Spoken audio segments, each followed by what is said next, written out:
In this video, we're going to be going over all of the leaders in Set 2. Hi there, Team Garage, Goggle Man, Roger Mac, and the Wookiee. Yeah. The Wookiee. And we're back. New Wookiee. Feel free to go around and use the time codes in the description. We're just going to do a rough and ready tier list for competitive only. We're not doing Twin Suns or budget decks. Sealed. This is only competitive, all right? Yeah, no sealed. This is just No for draft, the premiere format. No draft, no nothing. Let's jump in. Start with Gar Saxon. I don't think he's bad. Like, I'm in B and C for him. Like, I think he will be good. You know, you run a whole shielded unit deck and they'll have +1. He got the like Boba treatment, unfortunately, though, where he has the same stats as a leader that comes out one turn earlier. So it's like The fact that he's got both Imperial and Mandalorian is going to be interesting. I think Mandalorian, probably will fall into his ability a little bit better with some of the Set 2 cards that are given buffs based off of Mandalorians. Yeah. I'd probably go with a B just because it feels like a very almost like vanilla type of ability, just like we're getting a little bit more for leaning into this type. Yeah. Yeah, but is that leaning good? He is blue villain though, so like yeah. You gotta have the access. You got the access to everything else that blue has too. So Yeah. it's hard to go wrong there. He'll probably end up at like the bottom of B tier, I feel. Yeah, we can. Or like That towards sounds the end. pretty safe. Yeah, I feel like we can go B, but I feel like stuff's gonna bump in front of it. Yeah. Yeah. So, All right, Kira. We got a 5. So it comes out on 5. It is its leader ability is for tap for 1, deal 2 damage to a friendly unit, then give it a shield token. And then on 5, when you flip it, it has grits 0-8, and then when deployed, heal all damage from each unit, then deal damage to each unit equal to half its remaining HP, rounded down. So that's gonna put this. She's a 4/4, right? She's gonna come out as a 4/4 with grit, and then has done half damage to everything else on the board. So Yeah. I don't know. You have to pay 1 for her ability, so like you pay 1. I just don't ever see a reason why you would play her over Krennic or Iden or Grand Inquisitor. Like, if you're gonna get the maximum value out of her, deal 2 damage and a shield, it's like I'm gonna put it on a Scout Bike Pursuer or something with grit. But Yeah. and you're constantly under curve because you have to pay 1 to do that. You've got the control. Again, it's a blue leader, so you've got the control aspect to it. Snoke might feel pretty good in this deck. Yeah, damage and everything, and then they get -2 from Snoke. I mean, the damage bomb could like definitely swing a game, because that's the OB term too, which means you're having the HP of all your opponent's units, which means your OB is like incredibly much more effective. And you're doing 6. You could do 6 if you put it on Kira, and that could, with the damage on, could board wipe.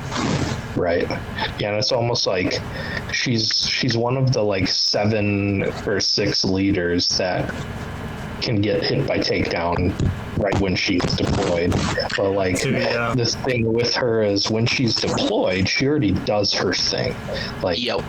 Yeah, she did with her value, so it's a little bit better. I think she's probably also in B for me. I don't know, I'm just not seeing the like appeal of her, but she's probably like the top of B. Yeah. Okay. I'd argue maybe C, but I can live with B. Yeah. We'll have to see. All right.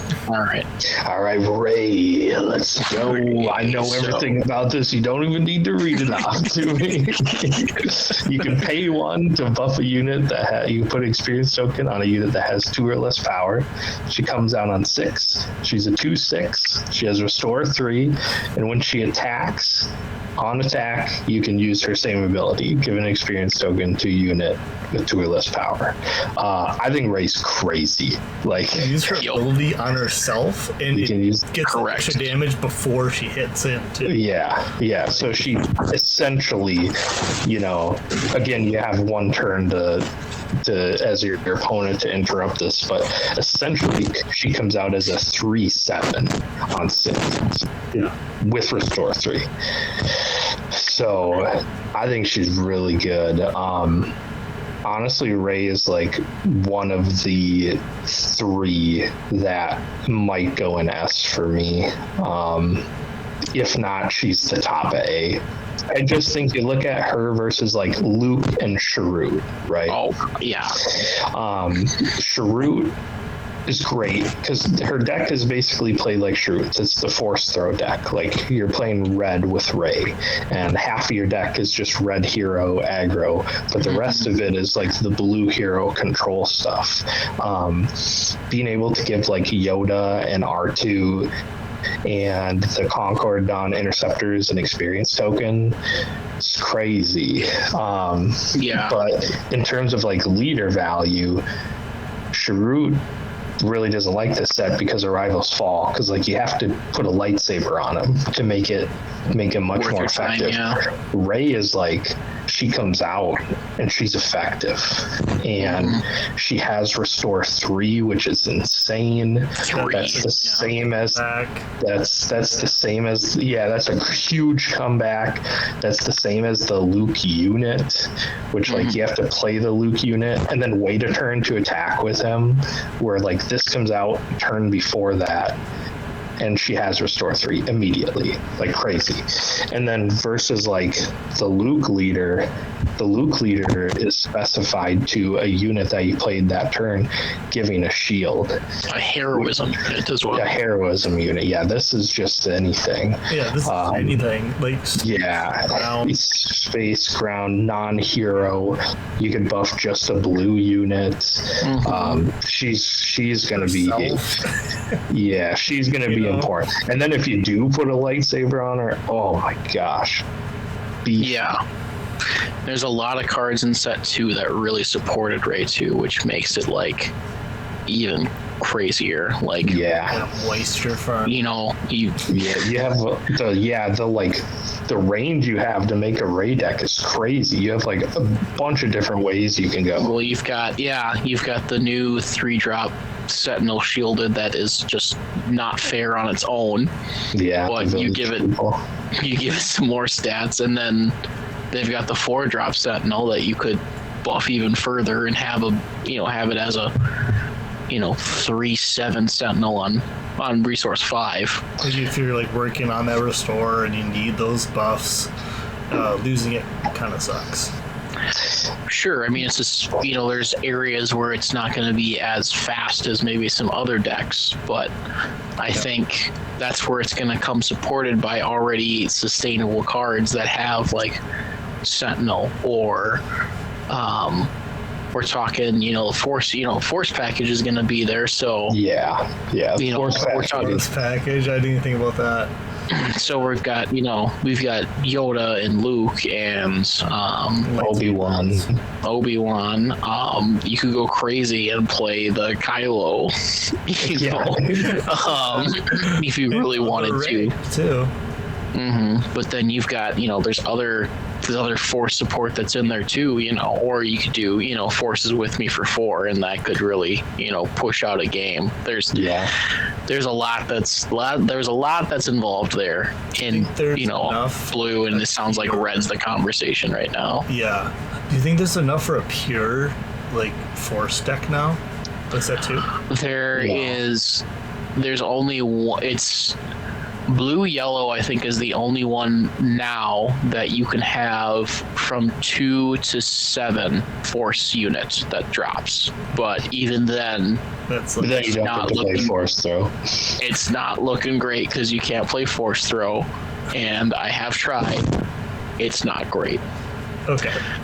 So, as soon as there are more force units available, maybe.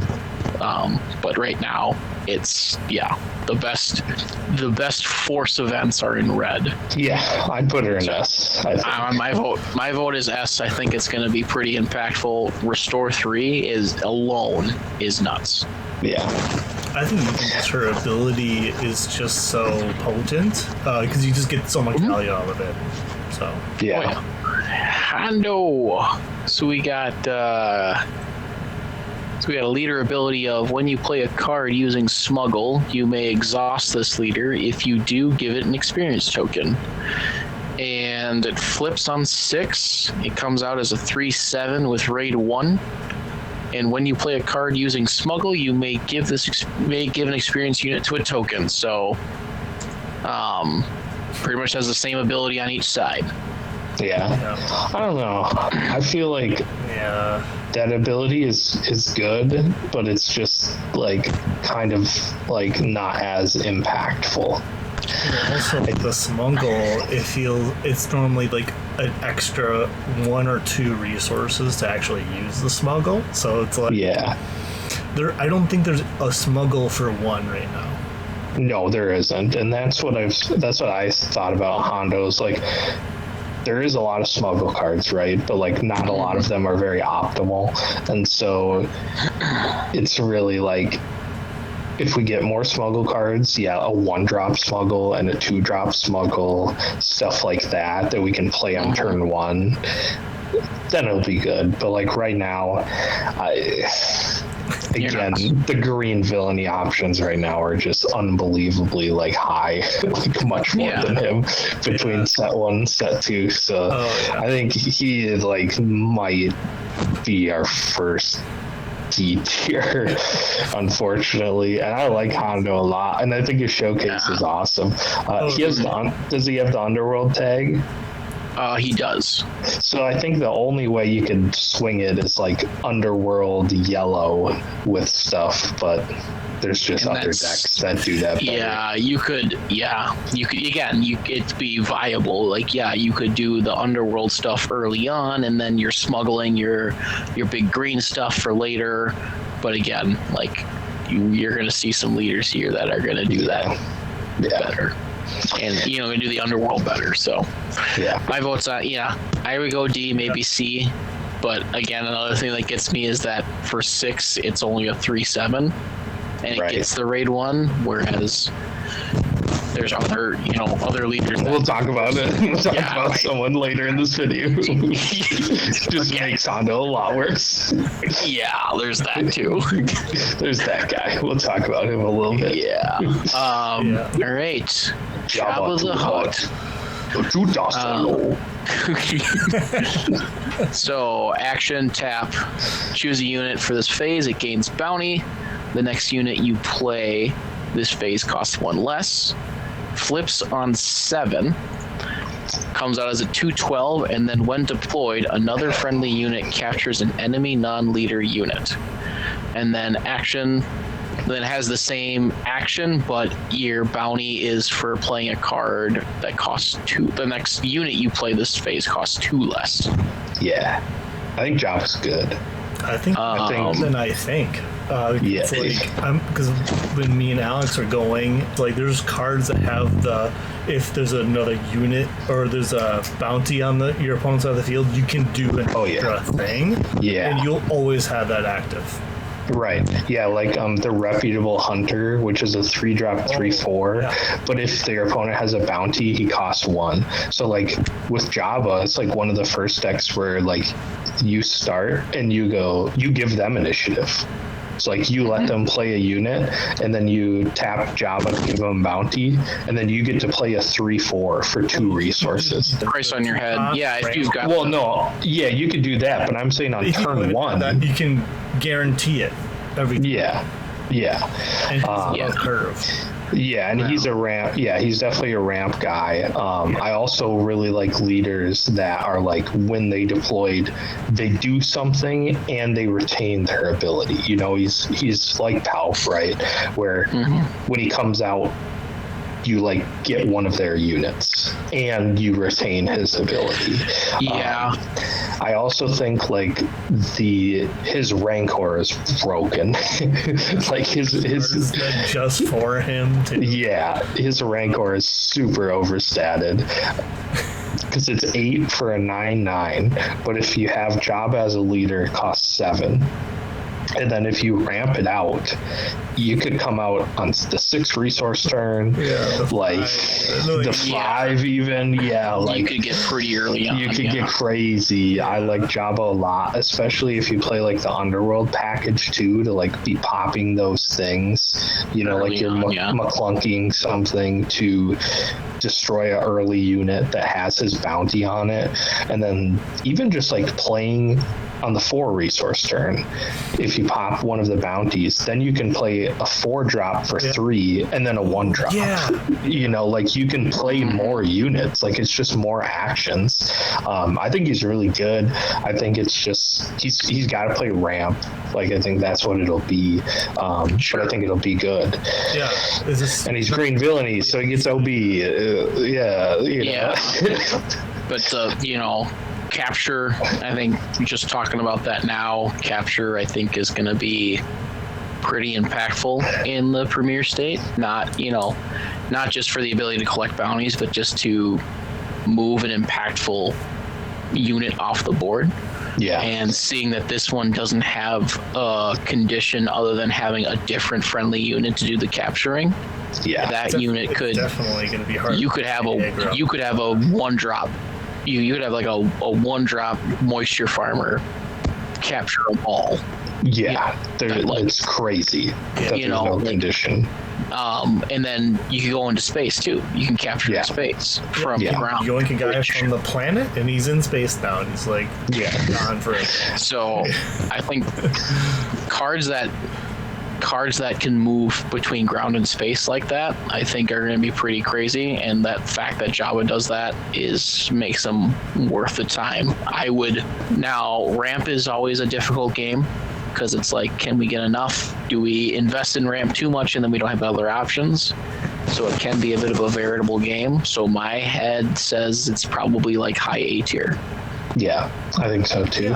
Yeah, that seems fine. I think he has the potential to get into the S range, you know, if something's figured out, you know. Yeah, he might if something's figured out.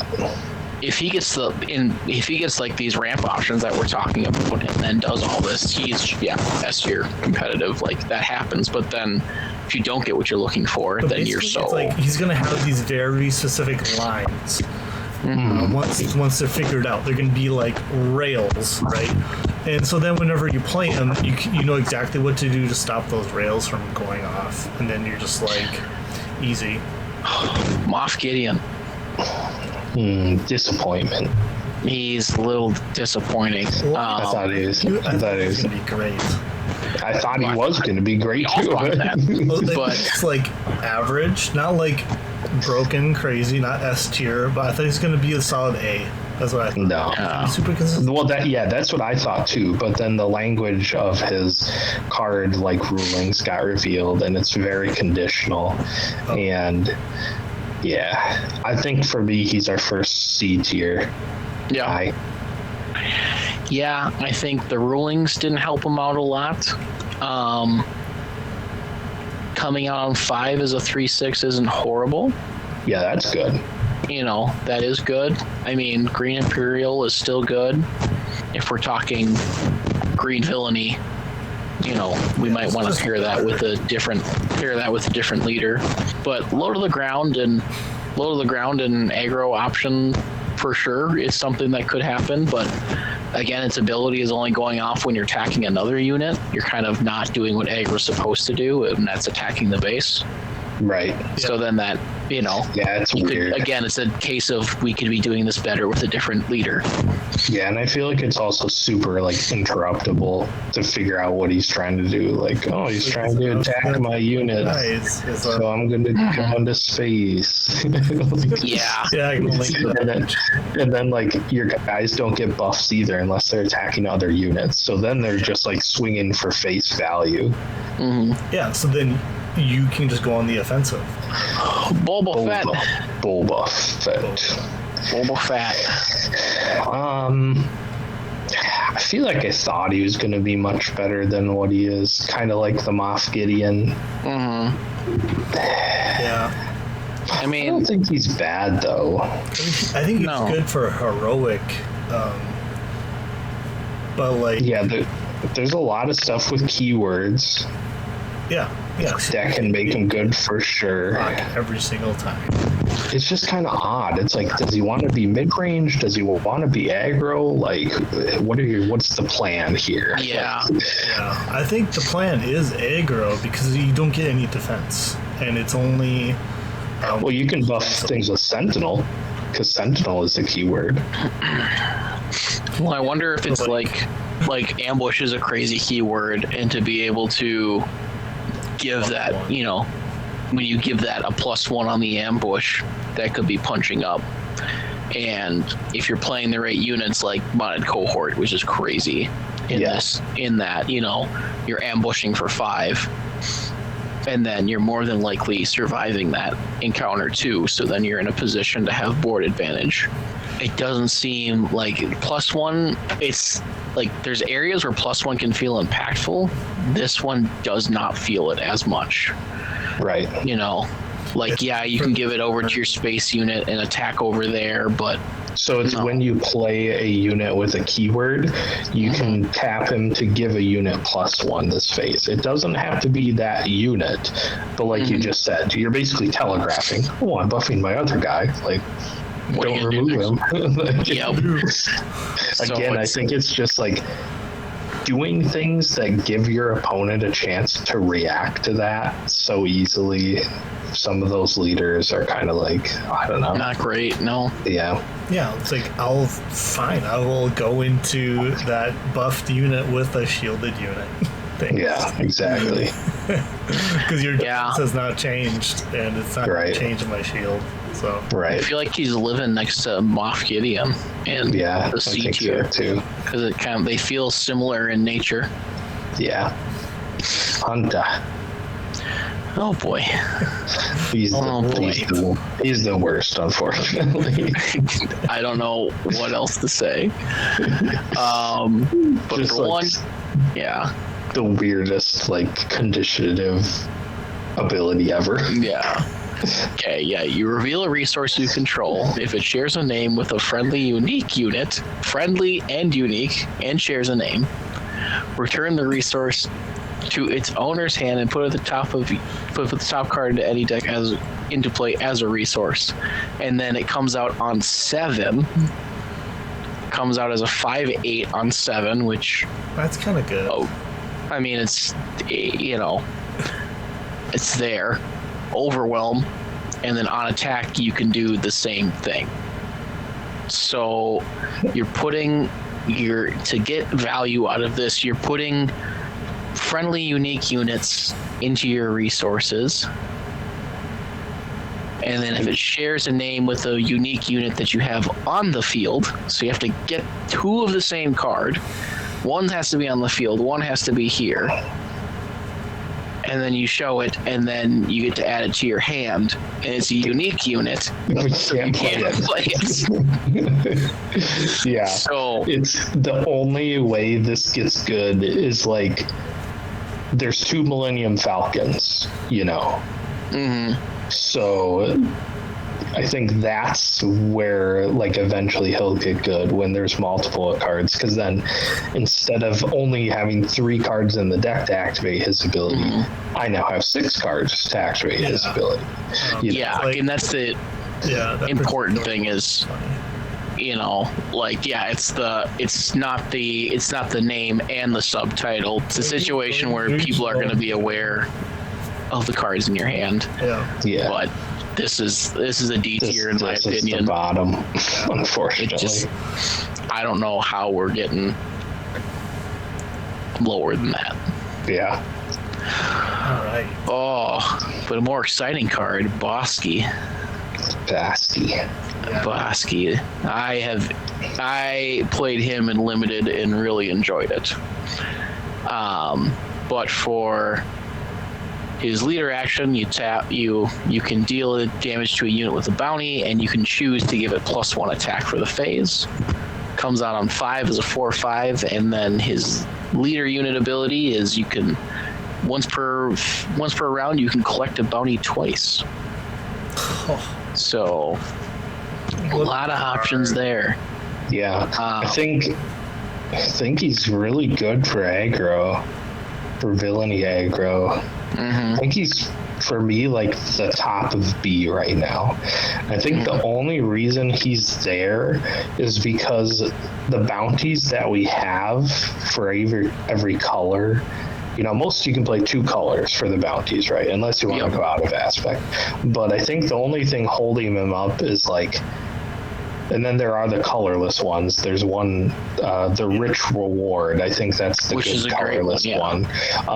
There's like one in each color that's a really good bounty, like completely necessary, super good bounty. And then like the other ones are like suboptimal. So it's like, really, are you going to play a leader and make a deck around that leader for 3 cards, you know, that you have to have on a unit? But so I think it's just like full aggro, and then those bounties are just like bonuses of the aggro. And there's a lot of bounty hunter synergy that can come into play too. Yeah, I think Command's got the most, like, out of those 2 bounties that they have, those are the most useful. One is gonna let you search for a 3-drop unit to play for 3, and the other one's gonna let you ramp. Yeah, that feels great. Adding Rich Reward to that, and then you could still run the 0-drop guild target. I feel like that's gonna be your best array of bounties in that situation, and then it allows you to play all those other cards that allow you to do more when you have a bounty out there. Right. Yeah, and you ramp, and he comes out on turn 4. Yeah, if you're able to get a ramp off. The bonuses is too, like, the fact that you can deal a damage to a unit with a bounty means that, you know, your DJs that you're running into someone really could be hitting for 3, you know. So let's say turn 1 you put the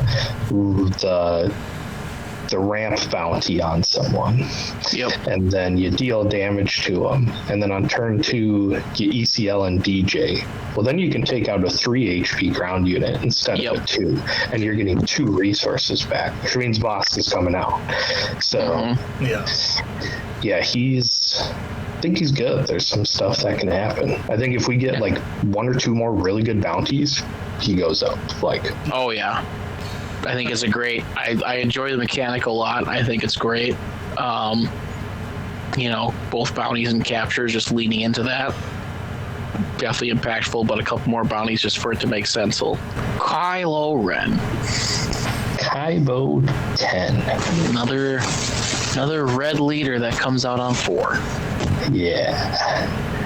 I like him. I liked him a lot more, like, before everything was kind of revealed. He's just like super glass cannon, like super easy to read to. Yeah. Like, I think he's still good. Pretty easy. Yeah, he can get cracks. Then he's crushing. Yeah, exactly. If you don't have it, you don't have it. And like, he can do some crazy stuff. I think initially I probably would have put him in A tier, but I'd probably put him in like B. I think he's worse than. Yeah, I think so. He's probably, you know. I think he's worse than Kira, but I think he's better than Gar Saxon. Yeah, I mean, that makes sense. Very worse than Kira? Yeah. I think Kira edges it out just the fact that she's blue. But yeah, Kylo's got a lot of conditions to be met. It's a very like his leader ability. You have to be set up to discard cards. Yeah. You know, it's that's what I gotta do to be the most successful. So there's only a certain amount of cards that are really gonna help me do that successfully. So we've got, you know, obviously his TIE Fighter, which allows you to play it even after it's discarded. You've got the, you know, Bill discard card. Bill Burr. Mix Mayfield. Yeah, Bill Burr. That lets you do that. So I think when there's more synergy in the discard pile, this is another one that has the potential to go up. Yeah. He's also a force unit that can use the force throw. Yeah. Yeah, I think honestly, like, red Kylo is really good. Probably like the best. Yeah, you can do red. both double red. There's a lot of like really cool like there's like a keep there's like a it's not keep fighting, but it's like or like rallying cry. I think it's like a two or cross, everybody's readied. You run as many discard abilities as you can, or you try to do low cost, as many low cost 1 to 2, 3 drops. You know, playing everything. But then you know, decking, and that's not a very that's what sucks. advantageous position to be in. And then like what are you going to draw into? More one drops. Like you don't want to see that. You know. Forward. Yeah, you won't discard just for the sake of discarding. Like you'll want to make sure that you're getting that +2 somewhere. Yeah. You get the min-max it. And he also only has 4 health defense points. Like, there's a lot that can do with that's that. Rough. Yeah, like a Echo base defender kills that. Yeah, you know, someone could ambush 4 LOM or a modded cohort, and it's done. You know, and you're happy to trade that since it's their leader. He's kind of just like the turn he comes out. If you get like 4 damage in with him, it's just +4 damage. Yep. So, but it's just the impact is that turn and that's it. So that's where it's not so great. Could get better. The ceiling could get higher for him, but right now it's kind of like it's not really figured out yet. Speaking of not so great, we've got Bo-Katan next. Oh no! Kind of just like Moff Gideon, like her units need to attack other units. Yeah. Again, you're stuck in the I gotta play Mandalorian units or this leader is not helpful. Right. So there's not the flexibility that you see with other leaders, and successful leaders have that flexibility. I'd probably literally just put it in the C tier just because it's there, and then it's a 4/7 on 6. So again, the Boba treatment. You know, you're dealing the damage. You deal an extra damage. Obviously, like you could, you know, you're playing a lot of Mandalorians, so you can run the Darksaber, which cool. And the Darksaber gives, you know, on attack tokens to each other Mandalorian unit, so that could go up. That'd be the way to go. Yeah. And you know, blue. You know, we're happy to be proven wrong here, but it's, you know, we're not seeing it so greatly. If I want to play a blue-red Mandalorian hero deck, why wouldn't I just play Sabine? Like, true. You know, it's like we're getting Walmart versions here, and it's like, help me out. Like, the ones that are having new mechanics and uniqueness to it are the ones that are higher up. Like Rey, that's newer. Jabba is completely upgrades, people. Upgrades. Exactly. We don't need more of the same. All right, let's cover my boy. Let's cover my boy. We're just gonna put it right up there. I'm your worst nightmare. Cadius Bane. I don't know how I didn't pay attention to him till like the last 2 weeks. Yeah, like he's just a I was sleeper. I don't know if that's for everybody, but I know for me, I was very focused on other leaders and upgrading set 1 decks. Yeah. In some thoughts like that, taking over the meta, this is the way Cad Bane could hit the scene is gonna define some Premier Leagues for sure. Oh man, this leader is nuts. I think to your point, yeah, and I think he's being underestimated, and I think also the cards in the set were being underestimated, and the cards in this set are what make Cad Bane so crazy. Again, it's same as Ray, where it's a lot of cards came in for Ray, a lot of cards came in for Cad Bane. Yeah, it feels like they literally made them for Cad. Yeah, 2 mechanics. Yeah. There's just a lot to unpack. First of all, an ability where you get to, your opponent chooses, right, of course, but you're dealing a damage to a unit for playing a card. Sure. Playing cards. I'm playing cards. It's happening in the same action.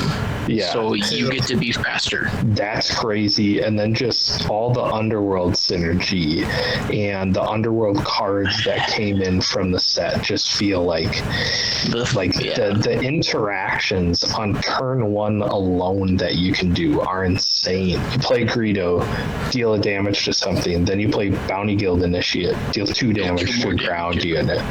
Play Lady Proxima, deal damage to her base and to a unit. Then you McClunky Lady Proxima, deal 3 damage.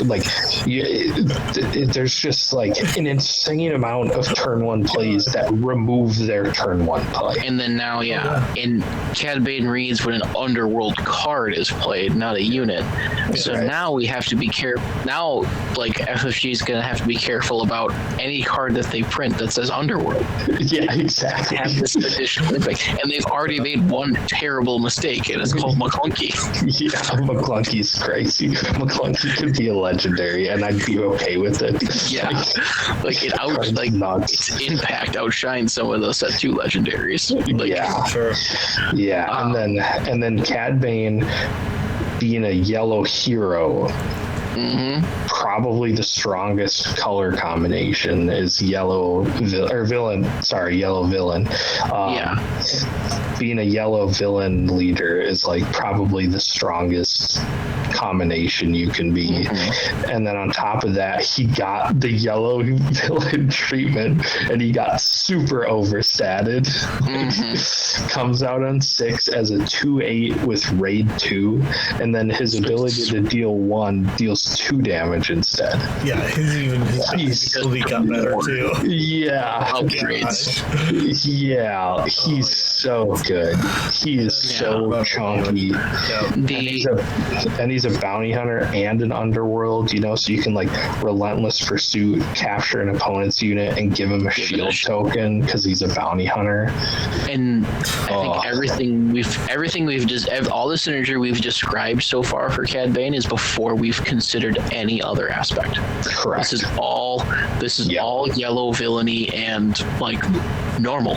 There's normal Underworld. You could just run double yellow. We've tested that. Honestly, every aspect feels strong with him.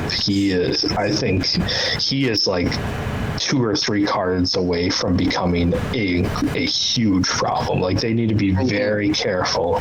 FFG needs to be very careful with what they give the Underworld traits, because it could get bad. We'll share our deck list. Video coming soon. Let us know when you. We've been working on it. I promise. Cat has been at the top of our list. that we've been trying. There may be a big tournament tomorrow that we'll have deck lists to talk about afterwards. Yeah. But yeah, Cad's he's better than Ray, actually. I think he is like my number one. I think that's a fair assessment. We can just be honest with each other. Yeah. There was already so much going on for yellow and for yellow villainy. I don't know. Like you could green, I feel like you could play green and really lean into the capture mechanic, and that just opens the board for all that little yellow monstrosities that just come through. Yeah. So it just takes. I think I literally like every color you can think of. There's good arguments for it. Like red could be good. You play a more aggro version. Green could be good. You play a little bit more rampy. And yellow is just complete cunning control. Like just exhausting and swinging big. Yeah. Blue is maybe the only one that you might not see. Right. Just like Sabine set one, the only one you don't see. Yeah, exactly. What does that say about a leader when every single color is strong with him other than just one? Yeah. Sabine. There's an example. It means he's broken. Yeah, Cad Bane. Watch out, boys. So we don't talk about him all day. Next one is Dr. Aphra. I'm gonna be honest, I don't think I've seen this one or even remember it. I heard. What does she do when what's her leader ability? So I know when she comes out, but what's her like? When the regroup phase starts, discard a card from your deck. I do. What? So you're just milling. Yeah. It's a discard. Yeah, it does proc Kylo's ship. But only because Kylo's. Yeah, that's it. Kylo's ship. Huge. Because Kylo's ship red, does... It's not even like yellow. It's like you'd have to spec into red to make it happen. Yeah. And then while there's 4 or more different costs among the cards in your discard pile, this unit gets +3. When deployed, choose 3 cards in your discard pile with different names. If you do, return one of them at random to your hand. And it comes out on 5 as a 2/5. So you've got... Is the +3 on attack, correct? +3 is just if you meet the condition. Oh, okay. Yeah. So you have 3 regroup phases before you can deploy Aphra, which means you would need to at least have and kill in 2 different units on top of your discarding to get Dr. Aphra off that turn.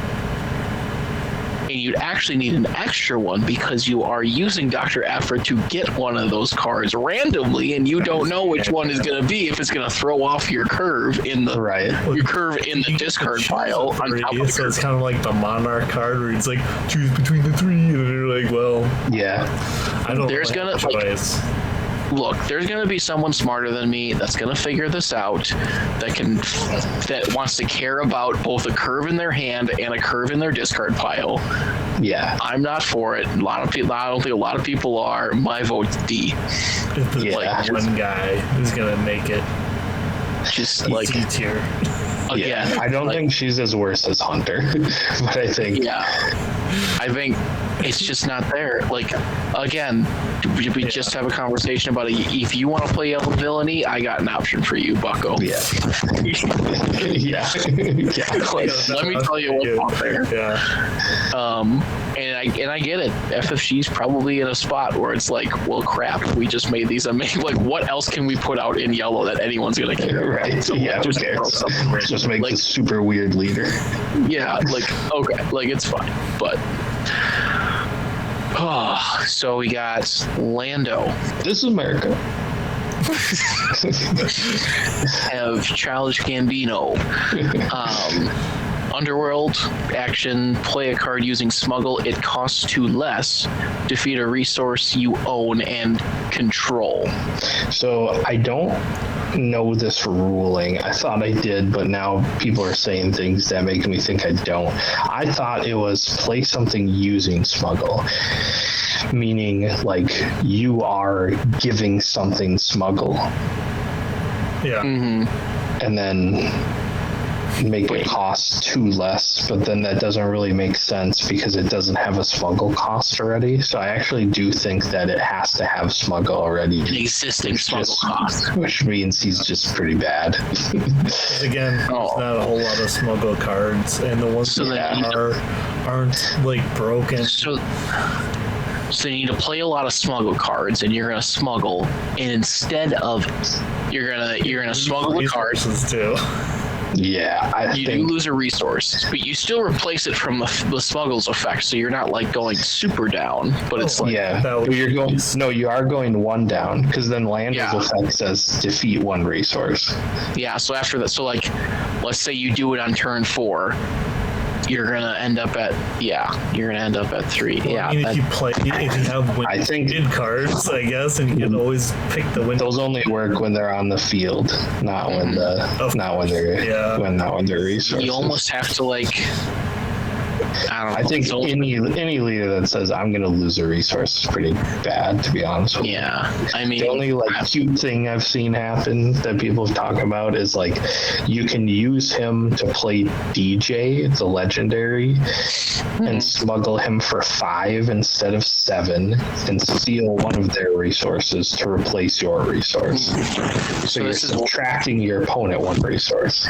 Yeah, so you end up with a leader that you don't get to use their ability a lot. Yeah. To try and get this 1 advantage. And then you're going up against somebody that is just consistently using their leader ability and getting additional advantage or attack or whatever against you. Yeah, they got an edge on you the whole game, and then you're like the one thing, and then it's like, is that enough? Probably. It still has something, so I'm kind of putting it above Hunter in my head, but it's not making much farther after that. Yeah, I agree. I almost think Hunter's better if you're losing resources. Yeah, that's a good argument. That honestly is like. I think the only thing saving Lando is his yellow heroism. Yeah, and you could go crazy and pair green and just like prioritize ramp and just do that just to stay on curve. Yeah, just stay with it. Yeah, but that's again not then the greatest. You're not playing cards. Just to like make ends meet. Yeah, I don't know. I'm not sold on Lando. Showcase looks dope though. Showcase. Yeah. The Mandalorian. Yeah. What do we do, Mandalorian? Yeah. You gotta play an upgrade, and then you can exhaust the leader to exhaust the enemy unit with 4 or less remaining HP, and then on the flip, you get to just do that, but for 6 remaining HP. Yeah. Flips on 6 as a 4/7. It's one of the structure deck leaders. It does have the rifle as an upgrade that kind of builds some good synergy with it. But again, I don't know if it's enough. I feel like this leader is like the one that I'm the most let down by because I love the Mandalorian so much, and a lot of people do. And it's like, oh my gosh, like we're getting the Mandalorian as a leader, and he's just like weird control, like you're not going into this like bounty hunter, lore or this Mandalorian lore. It's just like, it's just like you have to play upgrades and control. I don't know. I think he's probably like the top of C. I actually was just thinking the same because I feel like it's gonna be able to, like, everything under it, I feel like his ability is going to be effective on. Yeah. Like, you're slowing down the game, you're allowing yourself to do those other things, but everyone else above them, they're not going to care, or it's not going to be impactful enough. But I'm not super excited about the Mandalorian. I don't think it's going to hit the premiere scene a lot. No. Yeah, I don't think so. I think like the only way is playing like Mando Blue, and you just lean into like upgrade, control, exhaust stuff. Yeah, and there is a lot of you have Mandalorian synergy there too, so you can try some. You could try some Mandalorian tribal. The only thing I would question is if you're playing blue and you play the Clan Ren Rescuer, you give something an experience token, is that considered playing an upgrade? I don't think so, because because you're not playing the upgrade. You're playing the card that gives an upgrade. Yeah, and that's and that was my thought. Like, if that were the case, that could be pretty cool. Yeah. But because Asteroid Sanctuary, exhaust guy, put a shield counter, exhaust another guy. Yeah, that would be cool. It's an event. It's not an upgrade. Right. If the card's got to if the card you're playing has to be the upgrade, then it becomes because I was thinking about that ruling with Ray, where if I could play Guardian of the Wills turn 1 and then get a discount on Ray's ability. Oh, yeah. But you can't, because you're taking an action to use an effect that gives an upgrade. You're not playing an upgrade. So it doesn't work that way. So the same would apply to Mando. No, that makes sense. Unfortunate. Unless they just decide to make a ruling that breaks that rule. No, if we just do rulings that make Leader Boba better. Yeah. We just do that for the top leaders in the meta, not for interesting ones like this. Yeah. Fennec Shand. I think she's also not great. Yeah, I mean, it allows the ambush for 4 cost or less? Yeah, but you have to pay for it, which is so then you're always below curve, unit curve, and when you're playing a unit to attack into another unit, you're below the curve. Yeah, exactly. It's another one of those leaders. If you deploy it and you're able to get 4 damage off, you're like, oh, that's surprising. She's a 4/4, right? Yep. Yeah, she's a 4/4 on 5 with Saboteur. But it's I'd rather have Sabine stats. I'd rather just play the 1 cost upgrade and give something else Saboteur. Right. Yeah. But I'm not impressed in this in the slightest. I could argue that it's the top of D tier. I think she's worse than Hondo and Dr. Afra. Yeah. She's next to Lando. It's just pretty there's tough. a way to do it. I just don't know how. I think it would take a lot. It's not like campaign where it's just given to you. Yeah. Well, we got another D tier candidate, in my opinion. It's Finn. And next, again, I was very disappointed by this one. I thought excited to see Finn as a leader. Yeah. Not there. Yeah. But you defeat a friendly upgrade on a unit. If you do, give it a shield token, and then you get the same. Give it a shield token. Yeah. I mean, if you had to stall for time, is not a terrible strategy. But that's really just for 1 turn, and then he just gets the same thing on the attack. Comes out on 5 for a 4/6, so there's better statted leaders. Yeah. Again, I think the only thing going for him is you play Rose Tico, and we've talked about this, but okay, that's your only engine with Finn, is you're playing Rose. So you play Rose. She comes out with a shield, right? So then you're defeating your shield to give experience +2/+2. And then if you want to give her another shield, you get rid of one of those experience tokens. Yeah, so that it's just it's so all that many work actions. And just remove it. That's the trouble, is that so many is involved to make that happen. People are just okay, we're gonna just leave you alone over here while we do this. Right. Yeah, I don't know. I think Finn is it's just so weirdly situational. And again, their reward for it is 1 experience token normally. I don't know. I mean, I'd probably set it next probably to put Fennec. Probably put him like by Fennec and Lando. Doesn't really matter where. Yeah, I think They're all kind of they all just group together there. Yeah. And the last one we got is Young Han. Jan Han. Han Dolo Solo. Yeah, this guy I am excited about. Yeah, I think this guy.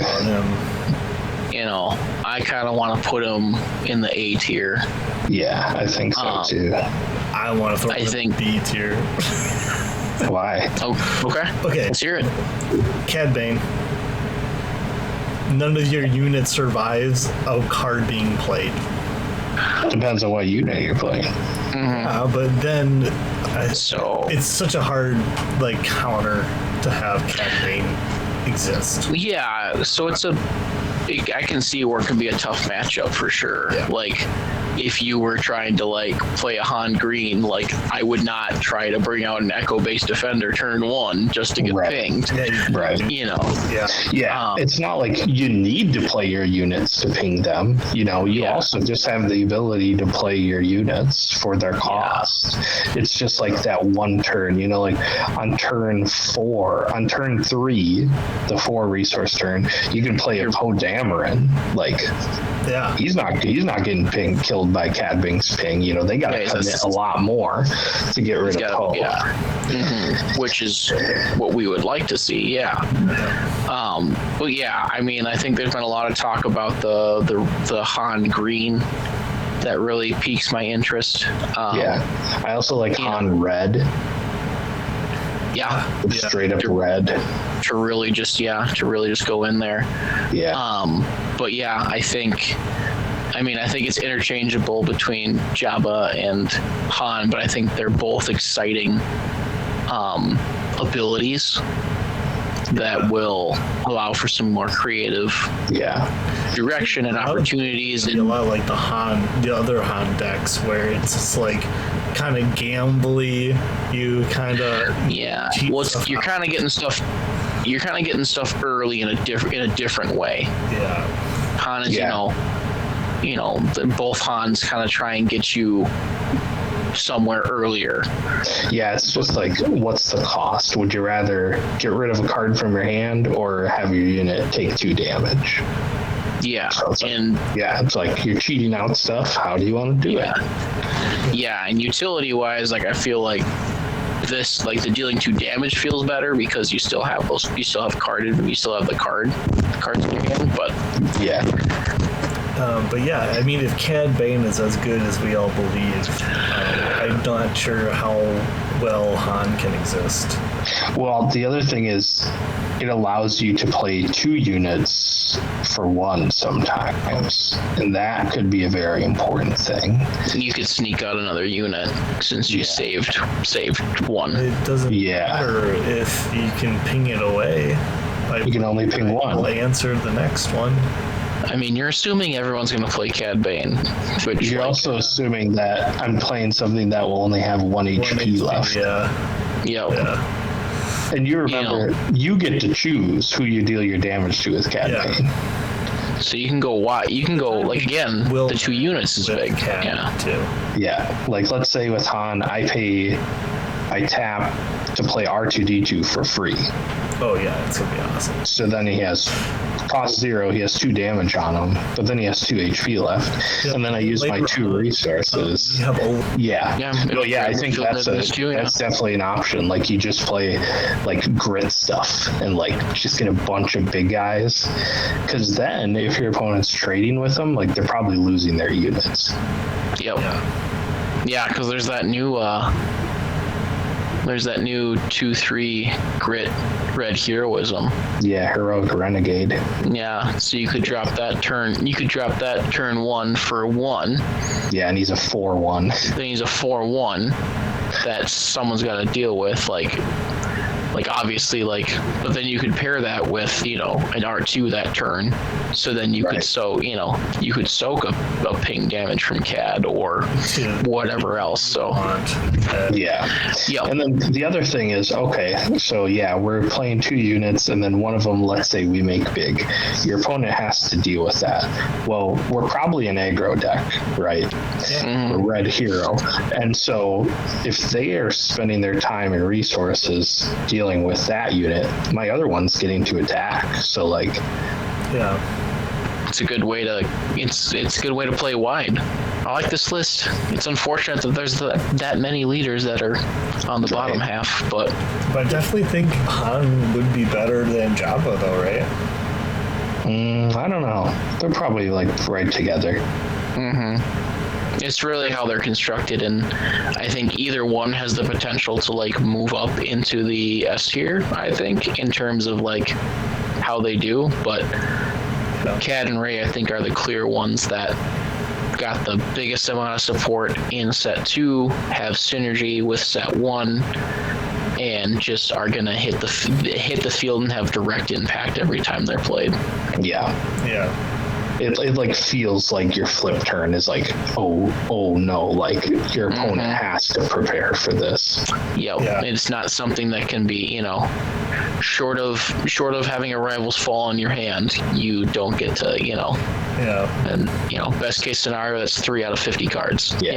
I wish Hondo was better. I don't know. I think like there's something to that ability. Like you play a card using smuggle, give something an experience token. Like that could be viable, you know. And it's almost like it's not even that Hondo needs to get better. It's just we need a smuggle card that like we can play on turn 1, and then like you're playing a 3/4 for 2, you know, or something like that, where you're giving something an experience token. I think like he'll have a great mid game because like there are cards that are good.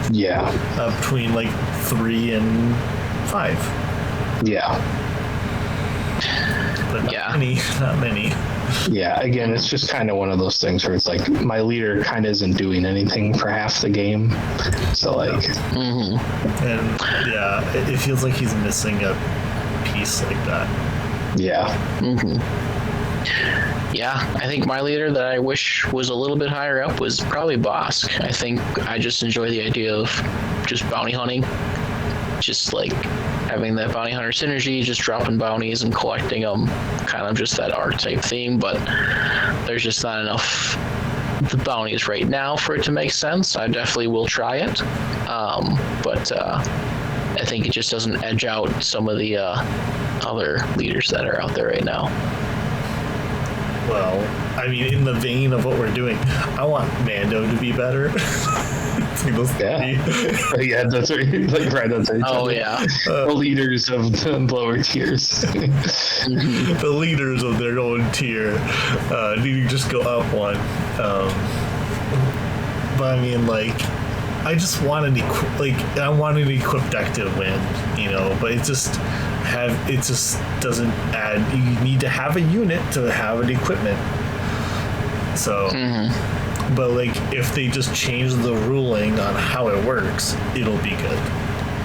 They should have just made like a bunch of Beskar pieces, and like if they're equipped, like so like infinity stones from and then like so it'd be like Beskar shoulder piece, and it would give like +2 attack, +0. But if like it'd be like if it's equipped to the Mandalorian, it also gains an experience token or something like that, and so then you put his Beskar armor together, and then he's a 15/15. And he doesn't take his first damage. And you're just exhausting along the way. Make it happen. I think the exhaust kind of works with kind of the lore, because he doesn't like kill everything. He kind of keeps people alive. So I can get that. Because he's just like, well, I'll just like hand you in and they can deal with whatever the fuck you are or whatever. You know, he's like, I'm not just gonna straight up kill you, you know, but like I could.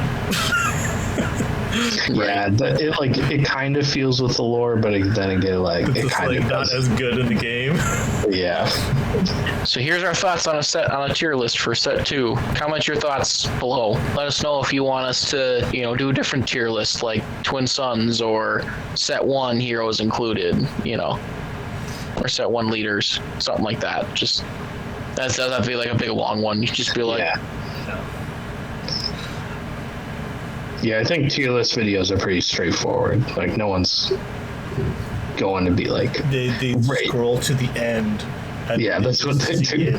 They clip it, and then they go to the next tier list and do it again. then if they're pissed, then they comment. I feel like there's gonna be hate for Kira though. If anyone actually wants, they're gonna be like, "It's S tier. What are you fucking talking about?" Okay, we got 15 minutes, so you gotta do this out. Hurry up! You got 15 minutes, man. Do an outro. Not enough time.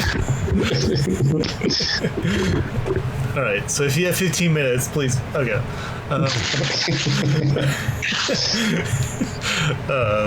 So this is what we think about all of the set 2 leaders. Let us know what you think in the comments. We'll respond to you. And before you look at any other people's lists, try a CAD deck out for yourself. Try a Ray deck, and catch you in the next one. This is Team Garage. We got the Wookiee Rebel. We got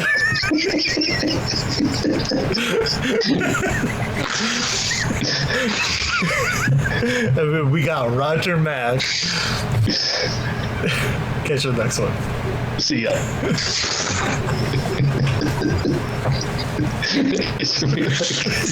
Every Every episode's gonna be something else.